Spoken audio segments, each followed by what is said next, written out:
Hai, saya Lolita Liliana, Head of Product Development dan Investment Specialist di Sukor Asset Management.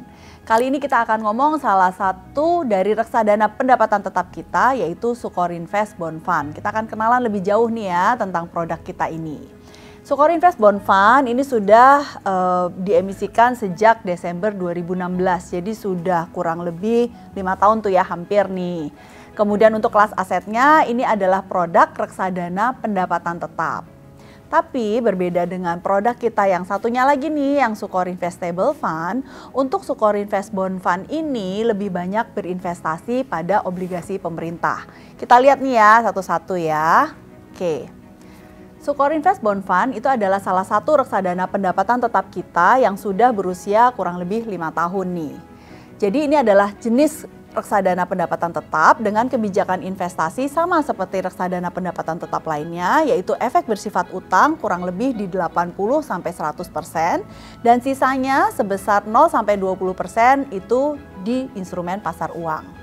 Tapi berbeda dengan reksadana pendapatan tetap kita yang stable fund, untuk Sukor Invest Bond Fund ini ada syaratnya nih, 50% minimal penempatannya pada efek bersifat utang yang diterbitkan oleh pemerintah Indonesia dan atau BUMN.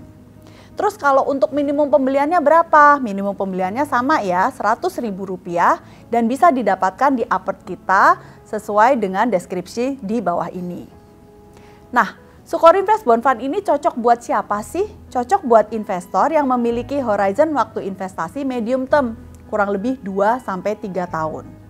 Sukor Invest Bond Fund adalah reksadana pendapatan tetap yang bertujuan untuk mencari alfa di tengah pasar obligasi pemerintah Indonesia.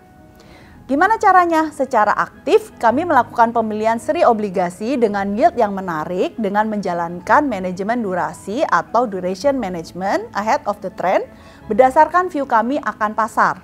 Untuk apa? Untuk dapat mendapatkan potensial upside secara optimal. Terus apa sih yang spesial dari Sukor Invest Bond Fund ini? Jadi tadi sebagian besar tuh investasinya di surat utang negara atau SUN. Kenapa ya kita pilih SUN ya? SUN itu sangat liquid loh, total transaksi saham di Indonesia itu sekitar 15-20 triliun per hari. Obligasi itu sekitar 45-55 triliun per hari, jauh lebih besar ya, di mana 85%-nya adalah transaksi di surat utang negara. Terus untuk pilihan tenornya itu juga sangat banyak, sangat lebar nih. Pilihan range tenor dari SUN itu dari 3 bulan hingga 30 tahun. Jadi pilihan obligasinya sangat banyak. Terus untuk resikonya gimana? Untuk resiko gagal bayar juga bisa dibilang 0 karena dijamin oleh pemerintah. Jadi itulah sebabnya kenapa Sukor Invest Bond Fund ini memang lebih banyak berinvestasi di surat utang negara. Saat ini strateginya 80-100% berinvestasi pada obligasi pemerintah termasuk BUMN, infrastruktur, di mana 60-70%-nya dialokasikan pada seri-seri benchmark. Sedangkan obligasi korporasi alokasinya adalah pada obligasi BUMN infrastruktur dengan tenor pendek sampai menengah. Nah, per September 2021 ada kurang lebih 59.000 investor yang telah berinvestasi di Sukor Invest Bond Fund. Terima kasih atas kepercayaan dari sahabat Sukor semua.